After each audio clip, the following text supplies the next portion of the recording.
তোমাদের হচ্ছে history second চ্যাপ্টারটা পড়ানো হচ্ছিল, যেটার নাম ছিল অখণ্ড স্বাধীন বাংলা রাষ্ট্র। একটা সেকেন্ড, একটু হোল্ড করবা।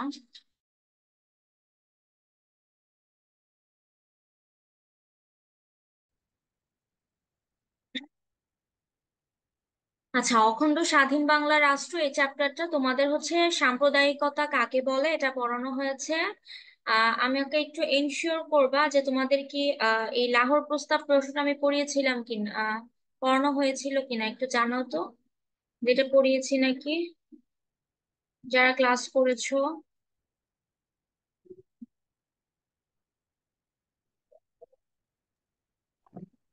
জি আপু, এটা পড়ানো হয়েছে। আচ্ছা, 3 নাম্বার মনে হয় পড়ানো হয়নি, তাই তো? হ্যাঁ, 3 নাম্বার থেকে হয়নি। ওকে, ঠিক আছে, কারণ অনেক আগে ক্লাসগুলো হয়েছে, আমার হচ্ছে খেয়াল নেই। ওকে, 3 নাম্বার থেকে স্টার্ট করছি।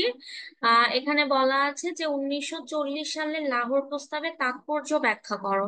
তাহলে আমরা তো লাহোর প্রস্তাব পড়েছি, যে লাহোর প্রস্তাবের মূল কাহিনীটা কি ছিল, তারপরে আমি তোমাদের একটু বলে দিচ্ছি, কারণ যেহেতু অনেক আগে ক্লাস করেছো।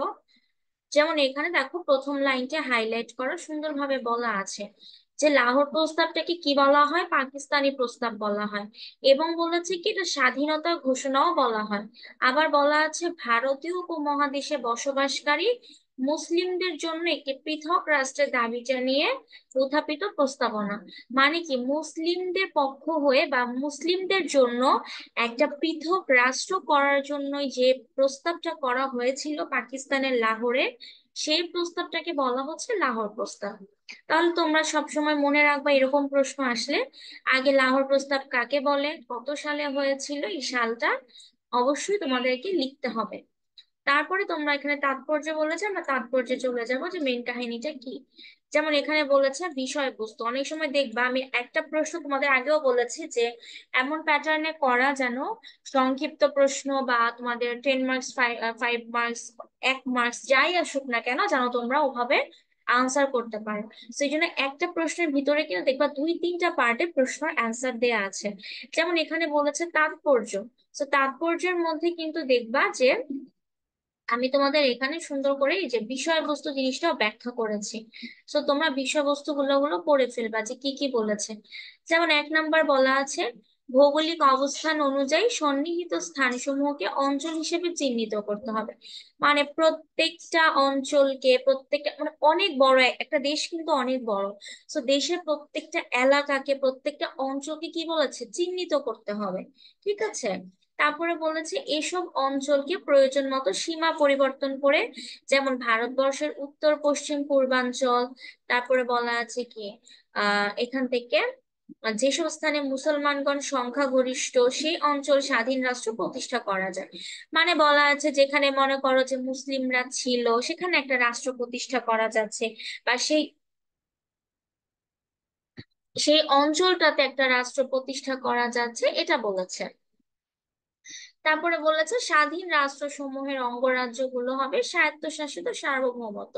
মানে প্রত্যেকটা রাষ্ট্র কি হবে, স্বাধীন থাকবে, নিজেদের একটা আলাদা স্বাধীনতা থাকবে, রাষ্ট্রের অধীনে থাকবে, এটা হচ্ছে মূল বিষয়বস্তু। তবে এটা কাদের জন্য, এটা কিন্তু শুধু মুসলিমদের জন্য বলাই আছে। ঠিক আছে।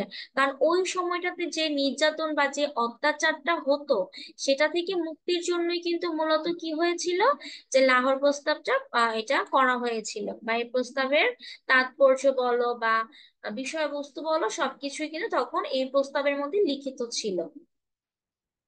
তারপর এই যে এখান থেকে গুরুত্ব দেয়া আছে, গুরুত্বগুলো কি কি এখানে পয়েন্ট গুলা মেনশন করতে হবে, আর এটা তোমরা নিজেরাই বুঝবা প্রথম প্রস্তাবে কি বলেছে, দ্বিতীয় প্রস্তাবে কি বলেছে।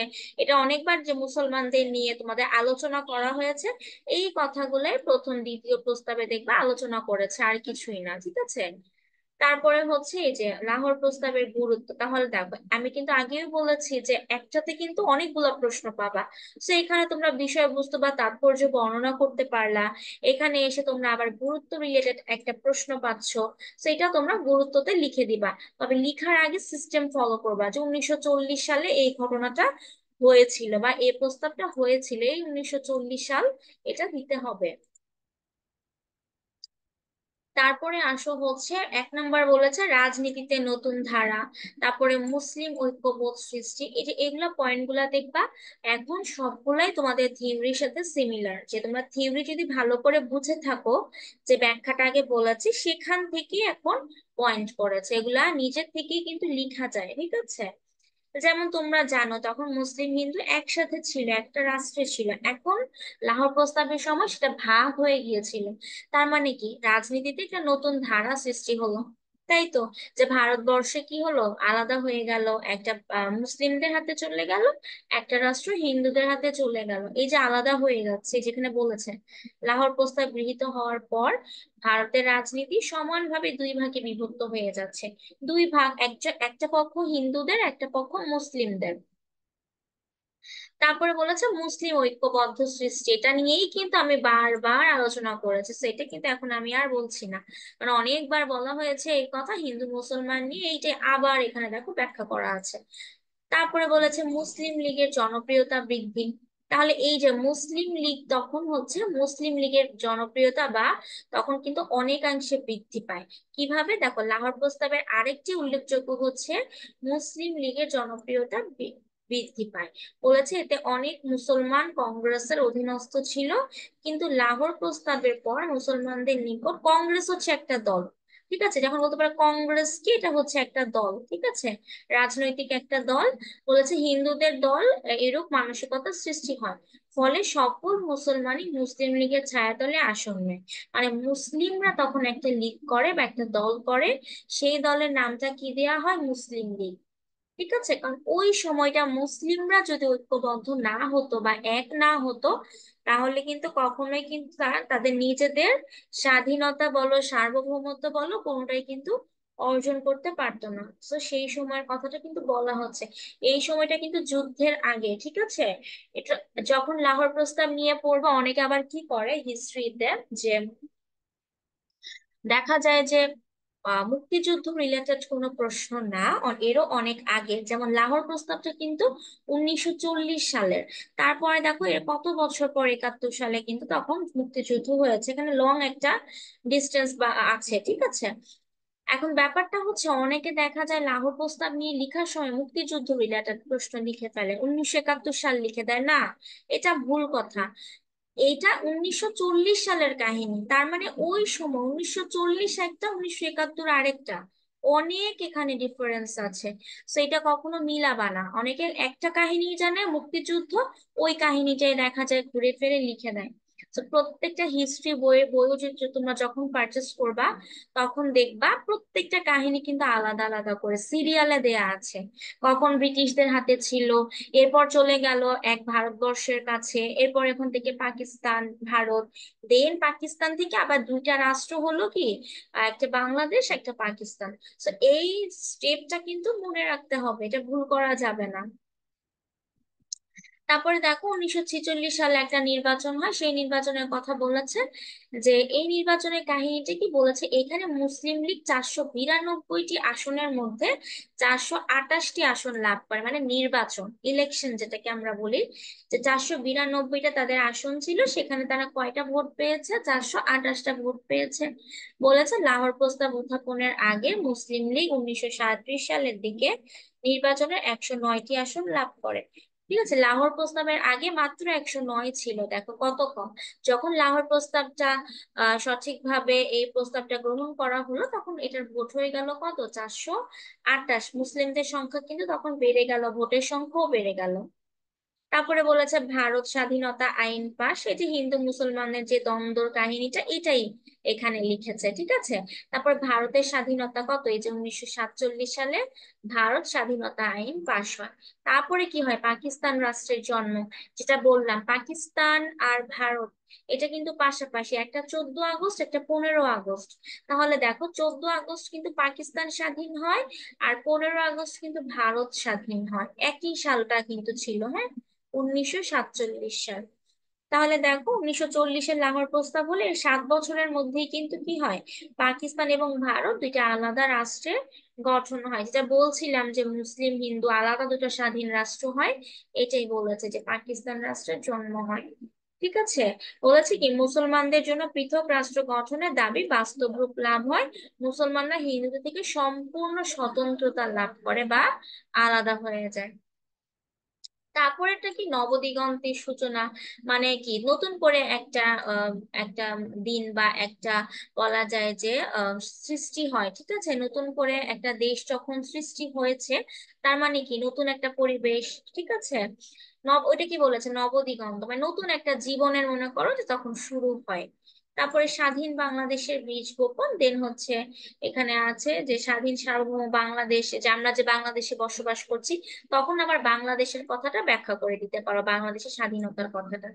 ঠিক আছে, এরপরে থেকে আবার লাস্ট বলেছে স্বাধীন বাংলার বীজ বপন, বা এখানে তোমরা এটা না দিয়ে ডিরেক্ট এই পয়েন্টটা আনসার করবা যে এখানে কি হয়েছে, এই যে অবশেষে এই এত কাহিনী হয়ে ঘুরে ঘুরে এসে এত বছর পরে দেন 1971 16 ডিসেম্বর বাংলাদেশ প্রতিষ্ঠিত হয়। তাহলে দেখো একদম ব্রিটিশ থেকে শুরু করে একদম পাকিস্তান কি বলে বাংলাদেশ পর্যন্ত, ঠিক আছে, প্রত্যেকটা কাহিনী কিভাবে আমরা অ্যাট লাস্ট বাংলাদেশ পেয়েছি, প্রত্যেকটা কাহিনী কিন্তু এইভাবে সিরিয়ালে ব্যাখ্যা করতে হবে। আমি এর আগের ক্লাসও তোমাদের বলেছিলাম সিরিয়াল ব্রেক করবা না, সবসময় এই স্টেপটা মনে রাখবা, কার পরে কোনটা হয়েছে, আগে পিছে কিছু লিখবা না, আগে মুক্তিযুদ্ধ কাহিনী লিখে পরে তুমি লাহোর প্রস্তাবের কাহিনী লিখবা না, এভাবে করবা না, যেভাবে এসেছে সিরিয়াল মেনটেন করবা। ঠিক আছে, না হলে কিন্তু মার্কস পাবা না। তোমাদের টিচাররা পড়ে কি পড়ে না অবশ্যই, কয়েকটা খাতা যখন চোখে পড়ে যাবে তখন তো লেখার প্যাটার্নটা এমন সিস্টেমে লিখবা যেন লেখাটা দেখতে ভালো লাগে, টিচার যেন পড়তে বাধ্য হয়। এই জন্য তোমাদের সিস্টেম যেটা বলেছি, প্রথমে ভূমিকা লিখবা, তারপরে মাঝখানে কিছু পয়েন্ট দিবা, লাস্টে যে আবার কি করবো উপসংহারের মতো লিখে দিবা। এই যে এখানে কিন্তু আমি লিখিনি, কারণ আমি লিখিনি, আমার তো এখানে কয়বার আমি একই জিনিস কপি করবো, এই দেখো এখানে কিন্তু লেখা আছে। সেখান থেকে নিয়ে নিয়ে তোমরা আবার লাস্ট উপসংহারে কিছু লাইন অ্যাড করে দিবা। এই done। এই তিনটা প্যাটার্ন, এই তিনটা পার্ট ফলো করবা। আচ্ছা, এই প্রশ্নতে যদি কারো কোনো প্রবলেম থাকে, কোনো ওয়ার্ড বুঝতে পারোনি বা কোনো পয়েন্ট বুঝতে পারোনি, তাহলে প্রশ্ন করতে পারো।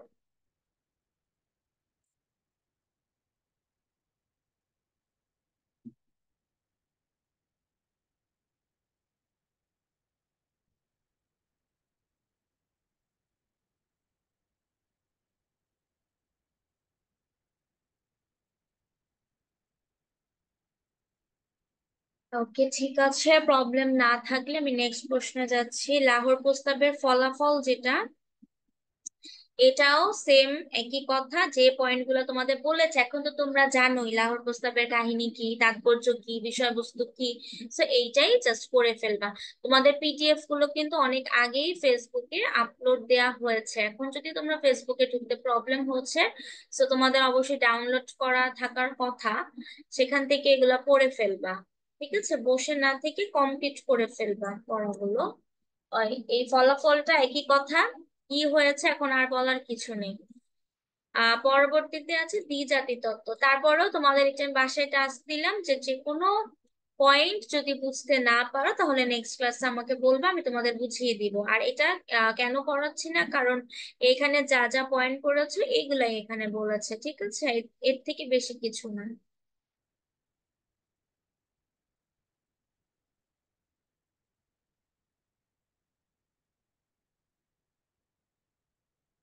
দেখো তারপরে প্রশ্নটা বলেছে দ্বিজাতি তত্ত্ব কাকে বলে। এটাও অনেকটা তোমার হিন্দু মুসলমান নিয়ে, কারণ তোমাদের এই যে সেকেন্ড যে অধ্যায়টা হিস্টোরির, এটা হচ্ছে তোমাদের হিন্দু মুসলিম লাহোর প্রস্তাব বা এইগুলা নিয়েই কাহিনী। কারণ চ্যাপ্টারটার নাম কিন্তু আমি বলেছিলাম অখণ্ড স্বাধীন বাংলা রাষ্ট্র। এই স্বাধীন বাংলা রাষ্ট্রটা খণ্ড হয়েছে, অখণ্ড হয়েছে, কিভাবে কি কি হয়েছে, তো এই জন্যই কিন্তু হিন্দু মুসলমানের যে দ্বন্দ্ব ছিল, কিভাবে তারা আলাদা রাষ্ট্র পেয়েছে, এই রিলেটেড প্রশ্ন, এর বাইরে আমার মনে হয় না আর এখানে কোনো প্রশ্ন আছে বলে। সবই সিমিলার, দেখবা ইজি হবে, এই চ্যাপ্টারটা তোমাদের পড়তে সহজ লাগবে। 5 নাম্বারটা বলেছে দ্বিজাতি তত্ত্ব কাকে বলে, যেমন এখানে হাইলাইট করা লাইনগুলা তোমরা মাস্ট দিতেই হবে। যেমন আমি এখানে তোমার অনেকগুলা লাইন হাইলাইট করিনি, ওগুলা না দিলেও হবে, কিন্তু প্রশ্ন বড় করার জন্য দিতে হবে। বা হাইলাইট লাইন গুলো কিন্তু মিস করা যাবে না, এগুলো খুবই ইম্পর্টেন্ট পয়েন্ট গুলা হচ্ছে হাইলাইট করা আছে। যেমন বলেছে দ্বিজাতি তত্ত্ব কি, এটা বলেছে ভারতীয় উপমহাদেশের মুসলমানদের প্রাথমিকভাবে তাদের ধর্মের নামে চিহ্নিত করা হয়েছে। মূল কাহিনীটা আমরা এখান থেকে পাবো। 1939 সালে মোহাম্মদ আলী জিন্নাহ, এই নামটা মনে রাখবা, মোহাম্মদ আলী জিন্নাহ দ্বিজাতি তত্ত্বের মাধ্যমে হিন্দু এবং মুসলমান নামে দুটি রাষ্ট্র, আলাদা জাতির প্রস্তাব করে। দেখো, আমরা পড়েছি 1940 সালে লাহোর প্রস্তাব, সেটাও হিন্দু মুসলমান নিয়েছিল, তবে তার 1 বছর আগে 1939 সালে কি হয়েছিল, মোহাম্মদ আলী জিন্নাহ হিন্দু এবং মুসলমানদের নিয়ে দুটি আলাদা রাষ্ট্র করার জন্য একটা প্রস্তাব দিয়েছিলেন। এটাই এখানে বলা আছে এই লাইনটা। তাহলে দেখো পরবর্তীতে বলেছে স্বতন্ত্র জাতিসত্তা হিসেবে ঘোষণা করে হিন্দু মুসলমানের জন্য দুটি আলাদা রাষ্ট্র গঠনের যে প্রস্তাব আনে তাকে ইতিহাসে কি বলা হয়, দ্বিজাতি তত্ত্ব বলা হয়। তাহলে দ্বিজাতি তত্ত্বের প্রবক্তা আমরা বলতে পারি কি, মোহাম্মদ আলী জিন্নাহ। এবং তিনি কি বলেছিল 1939 সালে, হিন্দু মুসলমান দুটি আলাদা রাষ্ট্র হবে। তাহলে দ্বিজাতি তত্ত্ব, দেখো দ্বি মানে দুই জাতি, ঠিক আছে, দুই জাতি। তো এটা আমাদের আর জানার কিছু নাই, এই এতটুকুই জেনে গিয়েছো। তারপর তো তোমরা জানোই কি কাহিনী ছিল, ভারত পাকিস্তান নিয়ে দুটি একটা রাষ্ট্র ছিল, দেন দুটি রাষ্ট্র হলে এই যে আগে যে প্যাটার্নটা পড়েছো, এই প্যাটার্নটাই কিন্তু এখানেও তোমরা এখানে তাই সেম কথাই লিখবা। খালি পার্থক্যটা কোথায়, দ্বিজাতি তত্ত্ব কাকে বলে এটা দিতে হবে। এটা ভারতীয় উপমহাদেশের মুসলমানদের একটা মুসলমানদের ধর্মের মাধ্যমে চিহ্নিত করা হয়েছে, এই লাইনটা আনসার করতে হবে। বলেছে কি ধর্মকে বেশি প্রাধান্য দেওয়া হয়েছে, এই পয়েন্টগুলো মার্ক করতে হবে। তারপরে এই যে দুটি স্বাধীন জাতি রাষ্ট্র গঠনের মাধ্যমে ভারত এবং পাকিস্তান, এই লাইনগুলো আনসার করতে হবে। তারপরে ভেরি ভেরি ইম্পর্টেন্ট হচ্ছে এখান থেকে, যে 40-এর দশকে মোহাম্মদ আলী জিন্নাহ দ্বিজাতি তত্ত্বের উন্মেষ ঘটান। তারপরে বলেছে কি 1909, 1919, 1935 সাল, হয়ে গেলাম, বলেছে কি 1909, 1919, 1935, এই যে সালগুলা না, এই সালগুলা তোমরা দিবা, এগুলা স্কিপ করবা না। 1909, 1935 সালের পর্যায়ক্রমিক সাংবিধানিক সংস্কার আইনের ভিত্তিতে হিন্দু মুসলমানদের পৃথক ব্যবস্থা প্রবর্তন করা, মানে এই প্রত্যেকটা সালগুলাতেও কিন্তু হিন্দু মুসলমান নিয়ে কথা বলা হয়েছে, এটাই বলেছে। তারপরে আবার এখান থেকে আসো, বাংলা এবং উত্তর পশ্চিম প্রদেশ সমূহে মুসলিম মন্ত্রিসভা গঠিত হয়। এই যে এটা একটা ইম্পর্টেন্ট পয়েন্ট আমরা পাচ্ছি, কিছু কিছু পয়েন্ট দেখবা লাহোর প্রস্তাবে ছিল না, এই পয়েন্টগুলা তোমরা দ্বিজাতি তত্ত্বের মধ্যে উল্লেখ করে দিবা, এই তো। তারপরে তোমাদের এই যে এখান থেকে বলেছে আবার হাইলাইট লাইনটা, যে মুসলিম লীগ 1929 সাল পর্যন্ত মৃতপ্রায় অবস্থায় ছিল, তাই দিনে দিনে বাংলায় মুসলিম সংখ্যাগরিষ্ঠ প্রদেশের রাজনীতির বাহকে পরিণত হয়, মানে তারা কি করে তখন রাজনীতিতে চলে আসে, ইনভলভ হয়। 1930-এর ডিসেম্বরে সর্বভারতীয় মুসলিম লীগের অধিবেশনে বলেছে কি কবি দার্শনিক স্যার মোহাম্মদ ইকবাল দ্বিজাতি তত্ত্বের তাত্ত্বিক কাঠামো উপস্থাপন করে। তাহলে এটা কবে করে, 1930 সালে। কবে, ডিসেম্বর মাসে। ঠিক আছে, মুসলিম লীগের অধিবেশনে কি করা হয়, মোহাম্মদ ইকবাল উনি কি করেন, দ্বিজাতি তত্ত্বের একটা কাঠামো বা একটা স্ট্রাকচার উপস্থাপন করেন। ঠিক আছে, প্রেজেন্টেশন করেন, এই যে পয়েন্টগুলা এইগুলা লিখতে হবে এখানে, এই পয়েন্টগুলাই জাস্ট কি পার্থক্য আছে। সেই জন্য কিন্তু আমি হাইলাইট করে দিয়েছি, যে তোমাদের পড়তে ইজি হবে জিনিসটা, তোমরা সহজে বুঝতে পারবা যে পার্থক্যটা অ্যাকচুয়ালি কোথায়, যে যে লাহোর প্রস্তাবের সাথে দ্বিজাতি তত্ত্বের পার্থক্য আছে, তো এখান থেকে তোমরা এভাবে পড়ে ফেলবা। আর বাকি যে লাইনগুলো আমি হাইলাইট করিনি তা বলে সেগুলো দিবা না, সেটা না, সেগুলো আনসার করবা, তবে সেগুলো নিজে একবার রিডিং দিবা, রিডিং দিয়ে নিজের মতো করে লিখবা, মুখস্থ তো আর করতে হবে না। বাট হাইলাইট করা লাইনগুলো মুখস্থই করতে হবে, কারণ এখানে সাল আছে, নাম আছে, মূল কাহিনীটা কি বলেছে, দেশ কি বলেছে, কত কত সালে কি কি হয়েছে, ঠিক আছে, কে কি বলেছে, এই যে প্রত্যেকটা জিনিসই প্রত্যেকটা পয়েন্ট গুলাই তোমাদেরকে মেনশন করতে হবে, নাহলে কিন্তু হিস্ট্রিতে নাম্বার পাওয়া যাবে না। অনেকে দেখবা হিস্ট্রিতে খুব ভালো মার্কস পায়, আবার অনেকে দেখবা ফেলও করে। ঠিক আছে, এমন অনেক স্টুডেন্ট আছে হিস্ট্রিতে ফেল করে। ফেল করার কিন্তু একটাই কারণ, বলে থিওরি সাবজেক্টে কিভাবে ফেল করলো, কারণ তারা হচ্ছে প্রপার অ্যান্সার করে না, যার কারণে ফেল করে, আবোল তাবোল লিখে। দেখা গেল লাহোর প্রস্তাব নিয়ে প্রশ্ন আসলে লিখে দিল 1971 সালের কথা, হবে? হবে না। যেটা যেটা যে কাহিনী সেটা সেভাবেই তোমাদের আনসার করতে হবে। পরবর্তী প্রশ্নটা হচ্ছে লখনৌ চুক্তি কি?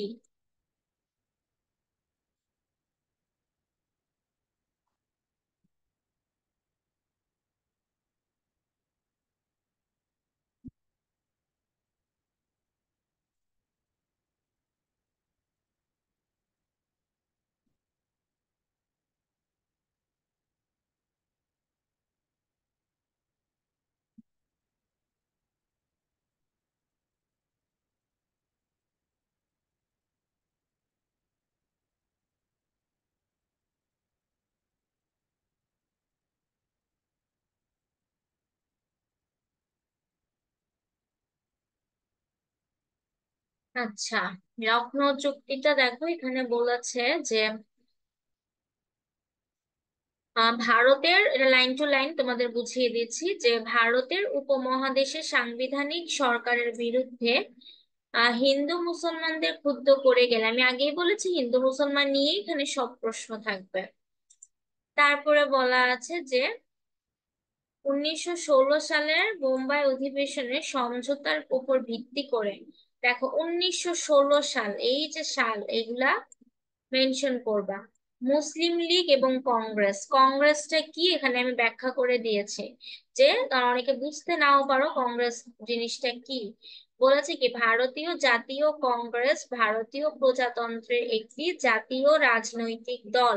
দেখো বলেছে ভারতীয় জাতীয় কংগ্রেস মানে ভারতের একটা রাজনৈতিক দলের নাম ছিল কি, কংগ্রেস। তারপরে বলা আছে সাধারণ, আচ্ছা, কংগ্রেস দেশের বৃহত্তম রাজনৈতিক দল দুটির একটি, অপরটি হলো ভারতীয় জনতা পার্টি।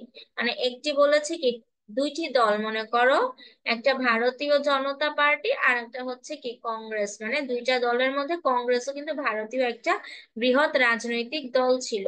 তবে এটা একটা প্রাচীন সংগঠন, যে ভারতীয় অন্যতম প্রাচীন রাজনৈতিক সংগঠনের মধ্যে লখনৌ চুক্তি নামে খ্যাত। ঠিক আছে, তাহলে লখনৌ চুক্তিটা কি, এটা কিন্তু এখান থেকে সুন্দর করে বলাই আছে যে ভারতের 1916 সালে লখনৌ চুক্তি হয়, এবং বলেছে কি এটা ভারতের একটা প্রাচীন রাজনৈতিক সংগঠন। ঠিক আছে, তার মধ্যে যে চুক্তিটা স্বাক্ষরিত হয়েছে, যে কমিটমেন্টটা হয়েছে, সেটাকে কি বলা আছে, লখনৌ চুক্তি। এটাও কাদের নিয়ে, হিন্দু মুসলিম নিয়ে। এই যে 1909 সাল, এটা আগেও ছিল তোমাদের দ্বিজাতি তত্ত্বের মধ্যে, এই সালটা এখানে আছে।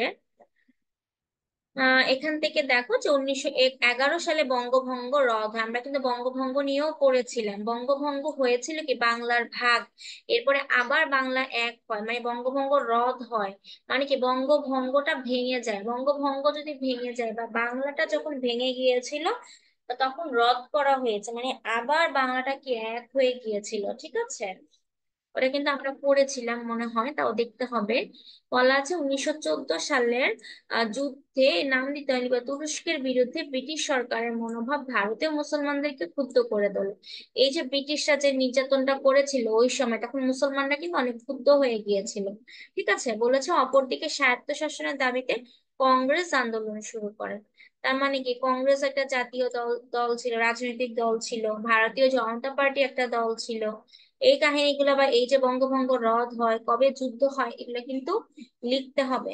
ঠিক আছে, তাহলে দেখো পার্থক্য কিন্তু আছে, যেন ধরে ধরে বলে দিচ্ছি। ব্রিটিশ সরকারের বিরুদ্ধে হিন্দু মুসলমানদের অসন্তোষে দুটি সম্প্রদায় সংঘবদ্ধ হতে অনুপ্রাণিত করে। এত কঠিন লাগলে এই লাইনগুলো স্কিপ করতে পারো, এগুলো দেওয়ার দরকার নেই। ঠিক আছে, লাইনে অনেক কিছু কঠিন লেখা আছে। তারপর বলেছে কি যে 1916 সালে লখনৌতে, ঠিক আছে, লখনৌ একটা জায়গার নাম, বলেছে জাতীয় কংগ্রেস এবং নিখিল ভারত মুসলিম লীগ যৌথভাবে এক সভায় মিলিত হয়। তাহলে দেখো, কংগ্রেস এবং মুসলিম লীগ একটা সভায় তারা এক হয়, তাদের মধ্যে একটা চুক্তি স্বাক্ষরিত হয়, যাকে লখনৌ চুক্তি বলা হয়। আগেই বলেছি মুসলিম লীগ একটা দল ছিল, কংগ্রেস একটা দল ছিল, তাদের মধ্যে যে চুক্তিটা হয়েছিল সেটা লখনৌ চুক্তি। বলেছি কি এই চুক্তি সম্পাদনে ভারতীয় মুসলিম লীগের সভাপতি মোহাম্মদ আলী জিন্নাহর ভূমিকা ছিল অনন্য। মানে আলী জিন্নাহ, এর আগে আমরা পড়েছি আগের প্রশ্নটায়, যে আলী জিন্নাহর কি দ্বিজাতি তত্ত্ব প্রবর্তক ছিল। ঠিক আছে, যে হিন্দু মুসলিম আলাদা করার জন্য, আলাদা রাষ্ট্র গঠন করার জন্য বলেছে। মুসলমানদের 1916 সালে লখনৌ চুক্তি ছিল হিন্দু মুসলিম সম্পর্ক প্রতিষ্ঠার ক্ষেত্রে অগ্রণী পদক্ষেপ। তাদের মধ্যে একটা ভালো সুসম্পর্ক যেন প্রতিষ্ঠা করা যায় সেটার জন্য কি একটা পদক্ষেপ ছিল। তারপর বলেছে এর ফলে মুসলমানদের পৃথক নির্বাচন হয় এবং হিন্দু মুসলিম সম্পর্ক প্রতিষ্ঠিত হয়, একটা ভালো সম্পর্ক সৃষ্টি হয় ধীরে ধীরে। কারণ এখন এখন সময়টা বা এখন যে সিচুয়েশনটা দেখবা যে হিন্দু মুসলিম কিন্তু তোমার এখন তারা কিন্তু অনেক মিল আছে, ভালো আছে। এটা কিন্তু তোমার ওই 1940-এর সময়টায় তখন কিন্তু ছিল না। ওই সময়টায় কি হতো যে হিন্দু মুসলিমের মধ্যে শুধু দ্বন্দ্ব থাকতো, দ্বন্দ্ব লেগে থাকতো। কিন্তু এখন দেখা যাচ্ছে যে হিন্দু মুসলিমের সম্পর্কটা কিন্তু ভালো। ঠিক আছে, যেমন এখন কেউ কারো প্রতি কোনো দ্বন্দ্ব নেই, কেউ কাউকে আঘাত করছে না বা নির্যাতন করছে না, সবাই স্বাধীন। সবাই যার যার স্বতন্ত্রতা নিয়েই আছে। তো এটাই বলা আছে যে আলাদা রাষ্ট্র প্রতিষ্ঠা হয়েছে। তো আন্দোলন কিন্তু একদম শুরু থেকেই হয়ে আসছিল ব্রিটিশদের থেকে। ঠিক আছে, এই হচ্ছে তোমাদের লখনৌ চুক্তি। তো অনেকটা দেখবা তোমরা সিমিলার লাগবে তোমাদের প্রশ্নগুলো, লাহোর প্রস্তাব, তারপরে হচ্ছে দ্বিজাতি তত্ত্ব, তারপরে হচ্ছে লখনৌ চুক্তি। তবে এই যে পার্থক্য থাকবে, সেই পার্থক্যগুলো কিন্তু আমি ভালো করে তোমাদের লাইন টু লাইন বলে দিয়েছি। কারো যদি কোনো প্রশ্ন থাকে প্রশ্ন করতে পারো। লাস্টের দুইটা প্রশ্ন নিয়ে যে কোনো কোয়েশ্চেন থাকলে কোয়েশ্চেন করো, ঠিক আছে? তোমরা একটু মুভমেন্ট করবা। আহ না বুঝলে বলো, বুঝলে আনমিউট করতে হবে না, যদি না বুঝো তাহলে আনমিউট করে বলবা।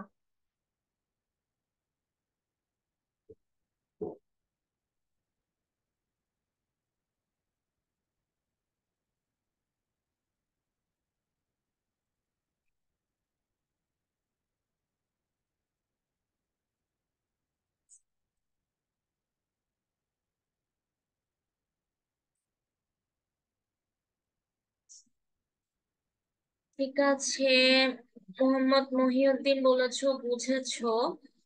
ওকে, তোমাদের আচ্ছা, একটু দেখি।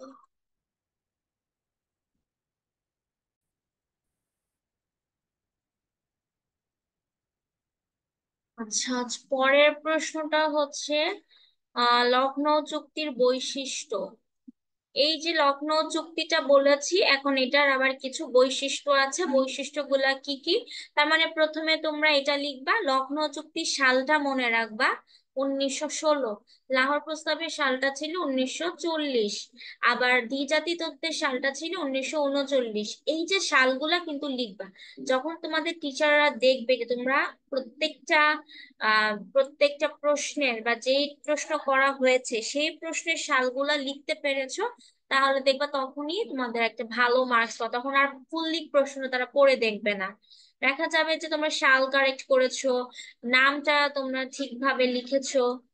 তাহলেই দেখবা যে ভালো একটা মার্কস তোমরা নিতে পারবা। তো এই টেকনিকটা একটু ফলো করবা, কারণ তোমাদের শুরু থেকে কিন্তু লেখার টেকনিকটা বলে দেওয়া হচ্ছে, কারণ তোমরা নিও তোমাদের এখনো পরীক্ষা হয়নি, সামনে পরীক্ষা ফেস করবা। তো এইভাবে প্রথম থেকে এই সিস্টেমে লেখার চেষ্টা করবা। আহ,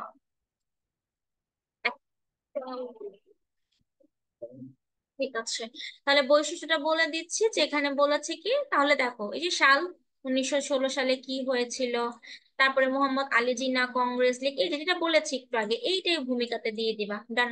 তারপরে এটা কি হলো, পয়েন্ট গুলা দিবে, এটা 1 নাম্বার পয়েন্ট হবে। এখানে দিবা মুসলিম লীগ কংগ্রেসের স্বরাজ, বা এখানে এত কঠিন দেওয়ার দরকার নেই, কঠিন গুলা স্কিপ করো। মুসলিম লীগ এবং কংগ্রেসের স্বায়ত্তশাসনের নীতি মেনে নিবে, অন্যদিকে কংগ্রেস ও মুসলিম লীগের নির্বাচনী নীতিকে স্বীকৃতি জানাবে। কথাটা কি, কংগ্রেস এবং মুসলিম লীগ দুইটা আলাদা দল।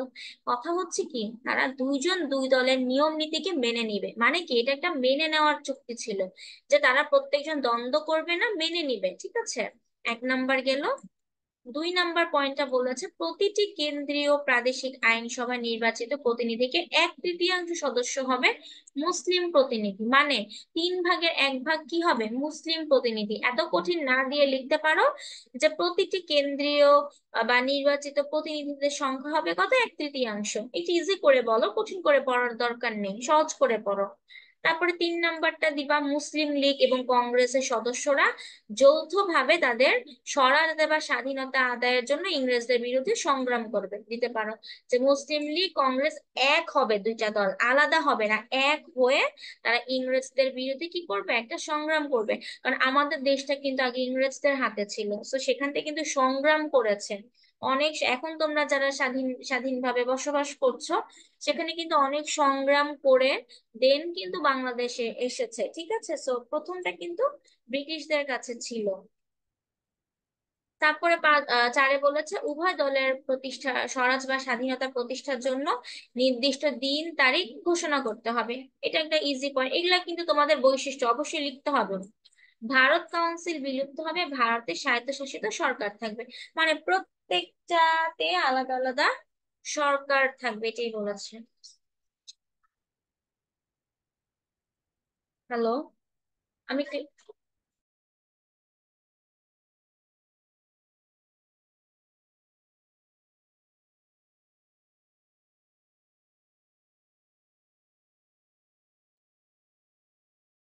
ওকে, পরে বলেছে কি গভর্নরের নির্বাহী কাউন্সিলে একই প্রক্রিয়া প্রযোজ্য হবে। তারপরে আইনসভার মেয়াদ হবে 5 বছর। এই যে এখন দেখো যে সরকার প্রতিষ্ঠা হলে 5 বছর মেয়াদ থাকে, 5 বছর পর পর ইলেকশন হয়।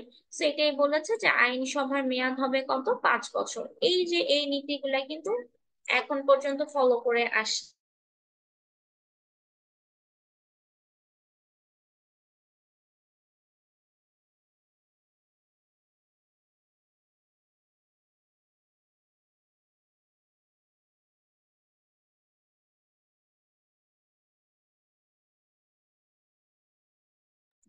ওকে, তাহলে এই যে পয়েন্টগুলা বৈশিষ্ট্য, মানে ইলেকশনের কি কি বৈশিষ্ট্যগুলো ছিল প্রথম থেকে, এইটাই তোমার এখানে সুন্দর করে কিন্তু ব্যাখ্যা করা আছে। তো এই আর কিছুই না। এইখানে তোমাদের আর কয়টা প্রশ্ন থাকে একটু দেখি, 7 আছে, 8 আছে। 8 নাম্বার প্রশ্নটা খুবই ইম্পর্টেন্ট। এটা প্রথম দিকের প্রশ্ন, আমি আমার মিস্টেকের কারণে এটা লাস্টে চলে গিয়েছে। সো 7, 7 থাকবে। 7ও ভেরি ভেরি ইম্পর্টেন্ট একটা প্রশ্ন। 7, তারপরে 8, আর কত আছে দেখি, এই দুইটা প্রশ্নই আছে। ঠিক আছে, এই দুইটা প্রশ্ন তোমাদের নেক্সট ডে ক্লাস হবে। কারণ এখন আমি নিয়ে নিতাম, আমার 1 মিনিট আছে, জুম অফ হয়ে যাবে। তাহলে তোমাদের আজকে আলোচনা করা হয়েছে 4 থেকে 3 থেকে, ঠিক আছে। হ্যাঁ, 3, 4, 5, 3, 4, 5, 6, 7। আচ্ছা, এখানে আমার মিস্টেক আছে, এখানে মার্কিং এ, হ্যাঁ 7 হবে মেবি এটা। যাই হোক, তোমাদের আলোচনা করা হয়েছে লখনৌ চুক্তির বৈশিষ্ট্য পর্যন্ত। এতটুকু সবাই বাসায় পড়তে থাকো, দেন তোমাদের নেক্সট ক্লাসে আমি এখান থেকে তোমাদের প্রশ্ন করব। কারো কোনো প্রশ্ন থাকলে করতে পারো।